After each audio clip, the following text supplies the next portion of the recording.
Hi, my name is Paul from Environmental Solar, and here is our solar home heater kit. It uses two solar hot air collectors that total about 34 square feet.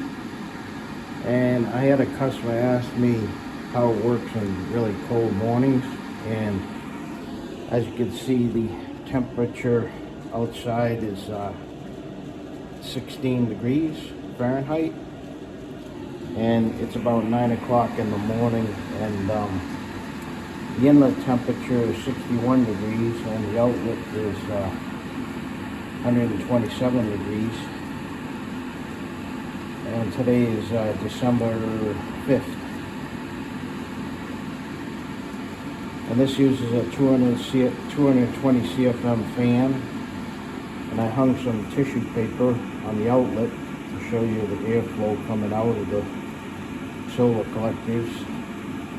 And the inlet side is filtered, so it filters the air as the fan runs.